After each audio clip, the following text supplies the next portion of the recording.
Robin Williams was a beloved comedian and actor, but he was notorious for doing something terrible: stealing jokes. He rose to fame as a zany stand-up comedian and later sitcom star. Throughout his career, he showcased boundless talent, excelling in both family-friendly movies and mature dramas with a wide acting range. The role on Mork Mindy introduced him to a wider national audience, launching him into stardom with the catchphrase "nanu, nanu." Although his antics may have seemed frantic, his rapid-fire deadpan humor made him a legend. He could easily play award-winning parts like he did in Good Morning Vietnam and Good Will Hunting, while also making people laugh in Aladdin and Mrs. Doubtfire, among others. Most of us remember him as a beloved actor, or even a national treasure. But there was another side that only his fellow comedians knew. Some of them even hated him for it, and refused to perform if Robin was in the comedy club. And all of this is because he was notorious for stealing anyone and everyone's jokes and acting as if they were his own.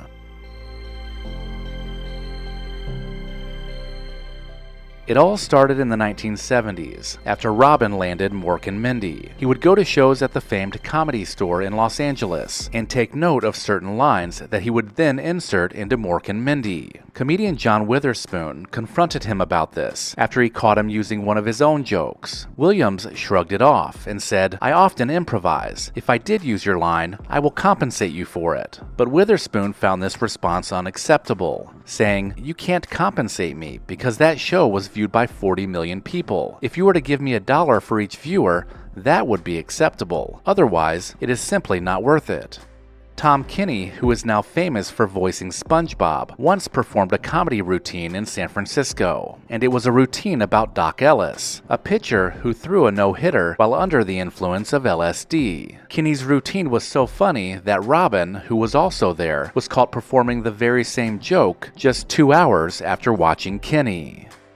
Other comedians let Robin know that they were upset. Joe Rogan stated on his podcast that Sam Kinison was angry with him. If you talk to any of those comedians from that era, there are always stories of Robin going on a talk show and performing their material. Some of them even got rough with Robin, demanding money for the jokes he stole. One of the most blatant examples of this was when Ray Romano appeared on The David Letterman Show in 2003, where he performed a routine he had been doing for some time about implanting phones in one's head for added convenience. The following evening, Robin Williams also appeared on the show and performed the exact same routine. David Letterman's reaction seemed to indicate his displeasure, as if Robin had ruined the moment, especially because Letterman was also the producer of Ray's show, Everybody Loves Raymond. This incident involving Williams stealing Romano's material has sparked a significant amount of discussion. There's recorded evidence of Romano performing the same routine on an HBO Young Comics special 12 years prior to Robin recycling it, and he did it on various late-night talk shows, first on Letterman and then a year later on Leno.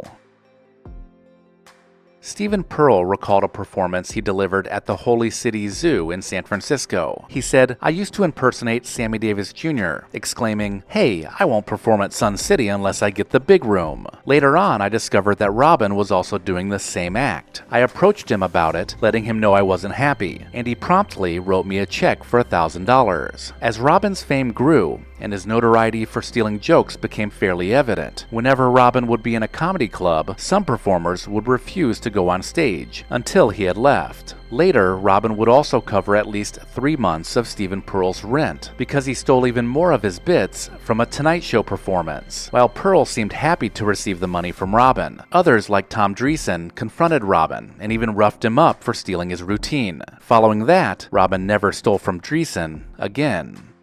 In the documentary film The Aristocrats, there's a scene where Drew Carey and Robin Williams both share the same version of the joke, with a cut between them. The documentary doesn't acknowledge this in particular detail, but some believe this was an inside joke meant for other comedians to see. It's likely that the rest of the audience was unaware of that connection. Robin stole so much material from nearly everyone he came across, including John Witherspoon, Ray Romano, Stephen Pearl, Jeremy Kramer, Gary Muldeer, Jeff Altman, and Bill Kirchenbauer, among many others he did stand-up with. There was even a joke circulating about a New York deli that served a sandwich named the Robin Williams. The joke was that they would give you the bun, but you would have to steal the meat.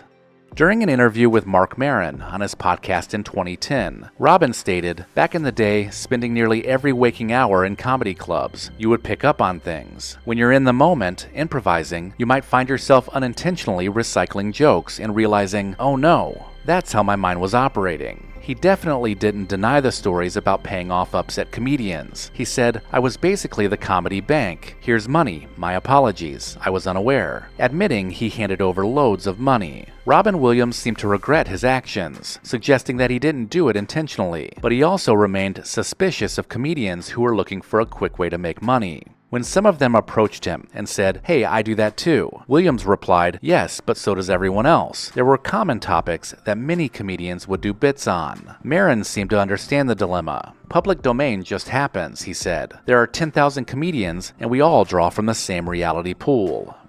Richard Lewis was yet another comedian that Robin Williams stole jokes from. Lewis admitted that Robin had the ability to take a premise or a joke and enhance it significantly due to his genius. Nevertheless, the premise holds great value. If a young comedian has a set of 4 or 5 minutes prepared for The Tonight Show, and Robin ends up using 3 of his jokes, it puts the comedian in a difficult position. So it's understandable why some people harbor such strong animosity towards him. Joe Rogan also had his own take on Robin Williams. He said, "I think he wanted to kill more than he wanted to be ethical. Part of that manic sort of style is this constant need to have a bit about anything that you're talking about ever." Killing was more important, and filling that hole inside of him was more important than anything.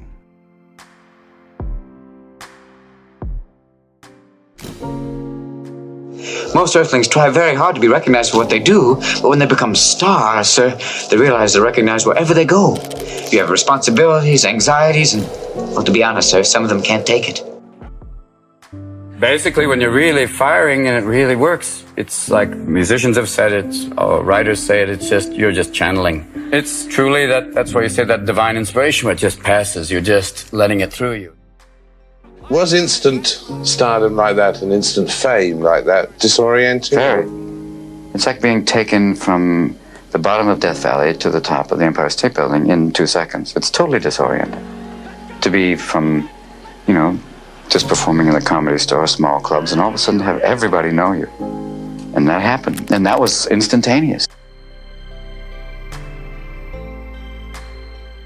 Let me know in the comments if I missed anything, and please consider subscribing and sharing Recollection Road Entertainment with someone you know. If you enjoyed this video, consider watching this playlist. As always, thank you so much for watching.